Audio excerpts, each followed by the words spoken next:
వాళ్ళకి అలవాట్లు వస్తాయి. రీసెంట్ టైమ్స్లో ఘటన జరిగింది. సికింద్రాబాద్ నుంచి వస్తుంటే ఇద్దరు వ్యక్తులు బ్యాగ్ పట్టుకుని వెళ్తూ ఆ కరెంటు తీగల పైన ఉన్నటువంటి పిట్టలను కొట్టినారు.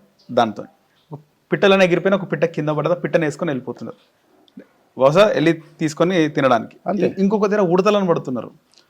డిఫరెంట్గా ఉన్నారు వాళ్ళు. నేను అదే చెప్తున్నా, అంటే ఇవి ఆహారపు అలవాట్లను విమర్శించే రైట్స్ మనకు లేవు. నేను అనేది ఏంటంటే అది వాళ్ళ వంశపారంపర్యంగా వస్తున్నటువంటి సాంప్రదాయం. సో వాళ్ళు ఇప్పుడు చాలా మంది నేను చూస్తుంటా పల్లెటూర్లలో ఇవాళ కూడా చాలా మంది వచ్చి కొంతమంది కొన్ని జాతులకు సంబంధించిన వాళ్ళు వచ్చి పిల్లులను పట్టుకొని తింటుంటారు. కొంతమంది నేను చూసిన పందికొక్కులు పడుతుంటారు. నువ్వు అబ్జర్వ్ చేస్తే పొలాలల్లో ఎలకలను పడుతుంటారు. నువ్వు అబ్జర్వ్ చేయి. పొలాలలో వాళ్ళు వచ్చి ఏం చేస్తారంటే కొద్దిగా ఒక నెట్కి ఏముండదు, వాళ్ళు ఏం చేస్తారంటే చిన్న చిన్న హోల్స్ చూసుకొని ఆ హోల్స్లో ఒక దగ్గర వాళ్ళు పొగ పెడతారు. పెట్టినప్పుడు ఆ పొగల నుండి దాంట్లో నుండి ఎలకలన్నీ బయటకు వస్తాయి. సో ఆ ఎలకలను పట్టుకొని తింటారు. సో అది వాళ్ళ సంప్రదాయం. అది దానికి మనము ఇది అయ్యో అని అనడానికి లేదు. ఎందుకంటే నార్త్ ఈస్ట్ స్టేట్స్ కూడా మన దేశంలోనే ఉన్నాయి. మన దేశంలో ఉండే మన తోటి మనుషులే కొంతమంది కుక్కలను తింటారు, కొంతమంది పందులను తింటారు. సో ఎవరి ఇష్టం వాళ్ళది. సో వాటిని అదే చెప్తున్నా, వాటిని విమర్శించేటువంటి రైట్స్ మనకు లేవు. అవి వాళ్ళ ఆహారపు అలవాట్లు. ఓకే. నార్మల్గా చాలా రోజుల నుంచి ఈ రోజుల్లో కూడా ఒక వ్యక్తి అభివృద్ధి చెందుతున్నాడు, ఏదైనా ఇల్లు కొనుక్కున్నా లేదా ముఖ్యంగా ఏదైనా కారు కొనుక్కున్నా అంటే కూడా నరదృష్టి అనేది ఎఫెక్ట్ అవుతుందని రీసెంట్ టైమ్స్లో చాలామంది మాట్లాడినమాట. నిజంగా నరదృష్టి అనేది అంత పవర్ఫుల్ గురుగారు? సో నరఘోష, మా భాషలో నరఘోష, మామూలు భాషలో నరదృష్టి. ఓకే. సో ఇక్కడ మనుషులకు తగులుతుంది దృష్టి అనేది పక్కన పెడితే కలియుగ దైవం అయినటువంటి తిరుమల వెంకటేశ్వర స్వామి వారికి కూడా దిష్టి తగులుతుంది. ఓకే. సో అందుకనే ఆయనకు చాలా దిష్టి తీస్తారు, రోజుకు 2-3 సార్లు తీస్తారు. అలాగే తిరుప్పావడ సేవ అని ఒక సేవ ఉంటుంది. అది ఇంచుమించు ఒక 100 కిలోల పులిహోర చేసి స్వామివారి ముందర పోసి దిష్టి తీస్తారు. ఓకే. సో వెంకటేశ్వర స్వామి వారికి కూడా రెగ్యులర్ గా ప్రతిరోజు 2-3 సార్లు దిష్టి తీస్తారు. మరి అంత పెద్ద వెంకటేశ్వర స్వామికే దిష్టి తగలదు లేదు, ఆ స్వామి కోనికిస్కగల మనకెందుకు తగలదు, మామూలు మనుషులము. సో ఇక్కడ మనుషులకు ఏంది అంటే ఇవాళ కలియుగంలో కాంపిటీషన్ ఎక్కువగా అయిపోయిన సందర్భంలో, ఈగోస్ ఎక్కువగా, జెలస్ ఎక్కువగా ఉన్న సందర్భంలో మనం ఒక కారు కొనుక్కోగానే మన ఇంటి పక్కోడు చచ్చి మన మీద పడి ఏడుస్తాడు కారు కొనుక్కోండు అని. మనం ఒక టూర్కు పోయినాము అంటే ఇంకొకటి ఏమైంది, ఒకప్పుడు 2000కు పూర్వము 2000 సంవత్సరానికి పూర్వము ఏదైనా చేస్తే సీక్రెట్గా చేసుకునే వాళ్ళము. అంటే ఉదాహరణ ఉన్నా దాచుకొని తినాలి అని, అంటే దాచుకొని తినాలి అంటే నువ్వు తినే ఫ్రూట్ కూడా దొంగతనంగా తినాలి, నువ్వు ఇంట్లో పిండి వంటలు చేసుకున్నా దొంగతనంగా తినాలి అనేటువంటి సిద్ధాంతం ఉండే. కానీ ఇవాళ ఏమైపోయింది, నువ్వు గోవా పోతే సెల్ఫీ తీసి నేను గోవాలో ఉన్నాను పెట్టుకోవాలి, నువ్వు తిరుపతికి పోతే నేను తిరుపతిలో ఉన్నాను పెట్టుకోవాలి, కారు కొనుక్కోగానే నాతో పాటు అందరు కారు కొనుక్కున్నాము అని పెట్టుకోవాలి. అంటే జనాలకు మన స్టేటస్, సోషల్ స్టేటస్ను తెలియజేయడానికి జనాలకు మనము చెప్తున్నాం, నేను నా లెవెల్ పెంచుకున్నా, నేను పెద్ద లెవెల్లో ఉన్నా అని చెప్పడానికి ప్రతి ఒక్కటి, ఒక పెళ్ళి అయినా, ఒక ఎంగేజ్మెంట్ అయినా, ఒక బర్త్డే అయినా ప్రతిదీ జనాలకు తెలియజేయాలనుకుంటున్నాం. దానిలో భాగంగా ఏం జరుగుతుంది అంటే ఏడుపు అనేది ఎక్కడొస్తుంది అంటే నువ్వు బాగా ఎదిగినప్పుడు, కారు కొనుక్కున్నప్పుడు నువ్వు ఎదిగినవా ఎదగలేదా అనేది ఇక్కడ అనవసరం. నువ్వు కారు అప్పు తీసుకొని కొనుక్కున్నావా అనేది వానికి అనవసరం. నువ్వు కారు కొన్నావు వాడు ఏడుస్తాడు. సో నువ్వు మంచిగా తయారైనావు వాడు ఏడుస్తాడు, నువ్వు మంచి బట్టలు వేసుకున్నావు వాడు ఏడుస్తాడు. చివరికి ఏ స్టేజ్కి వచ్చింది అంటే 10th క్లాస్లో మన ఇంట్లో ఒక అబ్బాయో అమ్మాయో ఫస్ట్ ర్యాంక్ కొడితే కూడా ఏడుస్తారు.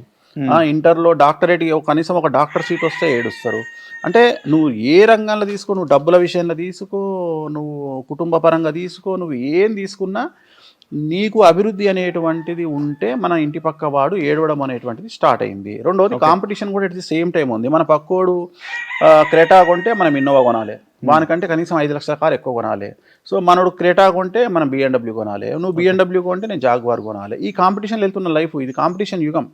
సో ఖచ్చితంగా కలియుగంలో మనకు ఈ రోజు మనం మాట్లాడుకున్న సందర్భంలో ఖచ్చితంగా నరఘోష అనేటువంటిది ఉంది. దాన్నే మనం నరదిష్టి అంటాం. ఓకే. అందుకనే దిష్టి తీసుకోవడం అనేటువంటిది ముఖ్యమైన విషయము. మనము దిష్టి తీయడానికి బూడిద గుమ్మడికాయను రెగ్యులర్గా వాడతాము. సో బూడిద గుమ్మడికాయను ప్రతి అమావాస్య రోజు మనకు ఉన్నటువంటి స్థాయిని బట్టి, అంటే మనకు ఉండే దిష్టిని బట్టి, అది అమావాస్య రోజు మనం బూడిద గుమ్మడికాయని ఇంటి ముందు కొట్టడము, ఎట్ ది సేమ్ టైం బూడిద గుమ్మడికాయను కట్టడము.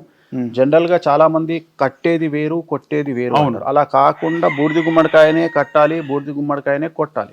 ఎందుకంటే మంచి గుమ్మడికాయకు విలువ లేదు, అంటే తినే గుమ్మడికాయకు విలువ లేదు. నువ్వు అబ్జర్వ్ చేస్తే తినే గుమ్మడికాయ చేతుల నుండి కింద పడితే పగిలిపోతుంది. అవును. కానీ బూడిద గుమ్మడికాయ నువ్వు బలం వేసి కొట్టినా పగలదు. ఎందుకంటే బూడిద గుమ్మడికాయకున్న పవరు తినే గుమ్మడికాయకు లేదు. ఓకే. తినే గుమ్మడికాయ చాలా మంది ఏం చేస్తారంటే తినడానికి వాడకుండా కొట్టడానికి వాడతారు. ఎప్పుడు కొట్టొద్దు. రెండోది చాలా మందికి తెలియని విషయం ఏంటంటే బూడిద గుమ్మడికాయ కానీ మంచి గుమ్మడికాయ తినే గుమ్మడికాయ కానీ దాన్ని కొట్టేటప్పుడు కానీ కట్టేటప్పుడు కానీ దానికి బొట్లు పెట్టడం కానీ వాటర్ తగలడం కానీ చేయవద్దు. బూడిద గుమ్మడికాయకి బూడిద గుమ్మడికాయ బొట్లు పెడతారు కదా గురుగారు? అదే తప్పు. ఇప్పుడు చెప్తున్నా, బూడిద గుమ్మడికాయ ఎందుకు కట్టాలి ఆ శాస్త్రం ఏంటంటే మనము ఒరిజినల్ బూడిద గుమ్మడికాయను తీసుకొచ్చి పాడైపోయినటువంటి బూడిద గుమ్మడికాయను తీసుకొచ్చి కనుక మనం ఇంటికి కట్టుకుంటే 10 సంవత్సరాల పాటు కూడా బూడిద గుమ్మడికాయ పాడు కాదు. ఓకే.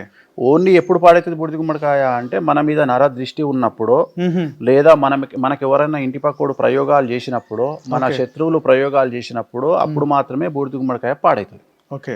కానీ బూడిద గుమ్మడికాయ త్వరగా పాడవడానికి ప్రధానమైనటువంటి కారణం ఏంటంటే చాలా మంది ఏం చేస్తారంటే దానికి నామాలు పెడతారు, దానికి గంధం రాస్తారు, అవును, దాంట్లో పసుపు వేస్తారు, నీళ్లు పోస్తారు. బూడిద గుమ్మడికాయకున్న లక్షణం ఏంటంటే నీరు తగిలితే పాడవుతుంది. ఓకే. చాలా మందికి తెలియదు ఈ విషయం. సో నీరు తగిలితే పాడవుతుంది. కాబట్టి నీరు ఎట్టి పరిస్థితుల్లో దానికి తగలనివ్వద్దు, దానికి పసుపు కుంకుమలు తగలవద్దు. బూడిద గుమ్మడికాయను ముట్టుకోకుండా బొట్లు పెట్టకుండా డైరెక్ట్గా నెట్లో పెట్టాలి, పైన కట్టేసేయాలి అంతే. కట్టి నీరు తగలని ప్రదేశంలో కట్టాలి. దాన్ని కడితే మీరు అబ్జర్వ్ చేయండి, 5 ఏళ్ళైనా బూడిద గుమ్మడికాయ అట్లనే ఉంటుంది, ఖరాబ్ కాదు. దాన్ని కట్టేదే అందుకని. సో అప్పుడు బూడిద గుమ్మడికాయ ఒకవేళ మనం నిజంగానే వాటర్ తగలకుండా నిజంగానే బూడిద గుమ్మడికాయను కట్టిన సందర్భంలో బూడిద గుమ్మడికాయ నుండి ఒకవేళ ఏదైనా డ్రాప్స్ కింద పడ్డట్టయితే, ఉదాహరణ మనం ఇక్కడ బూడిద గుమ్మడికాయ కట్టినప్పుడు కింద పడుతుంది, అది పాడైపోయినప్పుడు కుళ్ళిపోతుంది. అవును, కుళ్ళిపోయినప్పుడు దాంట్లో నుండి brown colour, red colour water పడుతుంది. సో ఒక్కొక్క కలరు ఒక్కొక్క ఇంపాక్ట్ చూపించుకోవడానికి ఉపయోగపడుతుంది. ఓకే.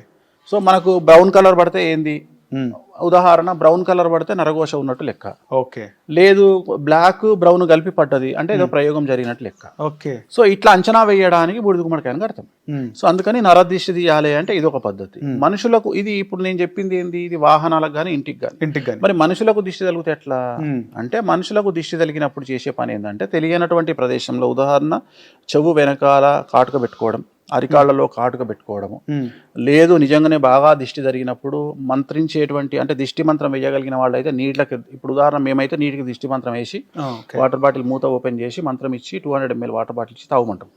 అట్లా కాకుండా ఇంట్లో నీటితో దిష్టి తీయవచ్చు. నీటితో దిష్టి తీయడం అంటే ఉదాహరణ ఒక టవల్ ఉంటుంది ఇంట్లో మన దగ్గర. ఆ టవల్ని ఏం చేయాలంటే మన ఇంటికి కాంపౌండ్ వాల్ ఉంటుంది, కాంపౌండ్ వాల్కి ఇంటి గోడకు మధ్యలో మనిషి నిలబెట్టి, దిష్టి తగిలిన మనిషి నిలబెట్టి వాటర్లో ఒక బకెట్లో వాటర్ వేసి ఆ వాటర్లో ఈ టవల్ని వేసి తీసి ఆ టవల్తో దిష్టి తీయాలి. ఓకే. టవల్తో దిష్టి తీసి ఆ టవల్ తీసుకుపోయి కాంపౌండ్ వాల్ మీద వేయాలి. ఆ వాటర్ ఎట్టేట గారిపోతుంటాయో దిష్టి అట్లా పోతుంది. ఓకే. సో ఇది ఒక పద్ధతి. ఇది కాకుండా ఇంకా ఎక్స్ట్రీమ్ దిష్టి అంటే నల్ల కోడితో తీస్తారు. నల్ల కోడితో దిష్టి తీస్తారు. నల్ల కోడితో దిష్టి తీసి కొంతమంది కోడిని చంపుతారు, కొంతమంది వదిలేస్తారు, వాళ్ళ ఇష్టం అది. సో ఇట్లా తీయొచ్చు. సో నిమ్మకాయలతో తీయొచ్చు, అలాగే కొబ్బరికాయతో తీయొచ్చు. సో దిష్టి తీసే విధానం చాలా తేడా ఉంటుంది. చాలా రకాల కూడా తీస్తారు. ఉప్పు, దొడ్డు కళ్ళుప్పుతో తీస్తారు, సన్నుప్పు కాకుండా కళ్ళుప్పుతో తీస్తారు. సో చాలా రకాల దిష్టిలు తీసే విధానం. ఎక్స్ట్రీమ్ కొద్దిగా డబ్బులు ఖర్చు పెట్టుకునే వాళ్ళు అయితే మేకతో తీస్తారు. సో వాళ్ళ స్థాయిని బట్టి మేకతో తీస్తారు. సో ఇవి చేసుకోవడం వల్ల రెగ్యులర్గా మనకు ఉండేటువంటి దిష్టి దోషం అనేటువంటిది పోయే అవకాశం ఉంది. అన్నిటికంటే ముఖ్యం దిష్టి తగలొద్దు అంటే ఫస్ట్ చేయాల్సింది బొట్టు పెట్టుకోవాలి. ఓకే. ఏ బొట్టు అయినా పర్లేదు, బొట్టు, రెడ్ బొట్టు పెట్టుకోవాలి. లేదు బాగా దిష్టి తగులుతుంది బొట్టు పెట్టుకున్నా కూడా అంటే నల్ల బొట్టు పెట్టుకోవాలి. నల్ల బొట్టు ఏం చేయాలంటే ఏదైనా ఒక దేవాలయంలో హోమం చేస్తుంటారు రోజు. హోమం చేసేటప్పుడు పంతులు గారిని అడిగి ఆ హోమగుండంలో నుండి ఇంత బూడిది, హోమానికి సంబంధించిన బూడిది ఉంటుంది కదా, అది తెచ్చి ఇంట్లో పెట్టుకొని దాంట్లో ఒక నెయ్యి చుక్కేసి ఇట్లా చేతితో రబ్ చేస్తే మొత్తం నల్లగా అవుతుంది. అవును. సో ఆ నల్ల బొట్టు ప్రతిరోజు పెట్టుకోవడం వల్ల ఖచ్చితంగా దిష్టి అనేటువంటిది తగలదు. ఓకే. సో ఇది దిష్టి తగలకుండా ఉండడానికి కొన్ని మార్గాలు. కొంతమంది మెడల్ ఏదైనా నల్ల తీసుకోవచ్చు. నల్లది అంటే అందరికి పడదు. ఇప్పుడు నల్ల దారము అనేటువంటిది అందరికి పడదు. సో అందుకని మనం ఏం చెప్తామంటే ఇప్పుడు చాలా మంది హీరోయిన్స్ ఉన్నారు, కొంతమంది జాతకరీత్యా నలుపు పడదు. నువ్వు అబ్జర్వ్ చేస్తే కొంతమంది హీరోయిన్ కాళ్ళకు blue colour thread, red colour thread కట్టుకుంటారు. సో ఇప్పుడు లేటెస్ట్గా వచ్చింది ఏంటంటే దాంట్లో కూడా పాష్ డిజైనర్ వేరు దిష్టి తాళ్ళు వచ్చినాయి, చాలా మందికి తెలియదు. సో వాళ్ళు ఏం చేస్తారంటే దానికి 2 గజ్జలు కడతారు. సో ఆ థ్రెడ్కు 2 గజ్జలు కట్టి డిజైనర్ వేరు గజ్జలు కట్టి blue colour, red colour, pink colour, orange కలర్లో వాళ్ళు థ్రెడ్ ఇస్తారు.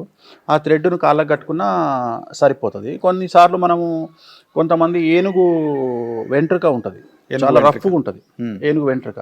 దాన్ని కూడా మెడలో వేసుకుంటారు, లేదంటే చేతికి బ్రాస్లెట్లో పెట్టుకుంటారు, లేదంటే కొంతమంది ఉంగరంలో పెట్టుకుంటారు. సో అలా చేసుకోవడం వల్ల నరదృష్టి నుండి తప్పించుకునేటువంటి అవకాశాలు ఉంటాయి. చాలా మంది హిట్ టీవీ యాప్, ఇందులో short news, live news, entertainment shows, movies, digital magazines తో పాటు మీ జిల్లా వార్తలను కూడా ఫ్రీగా చూడొచ్చు.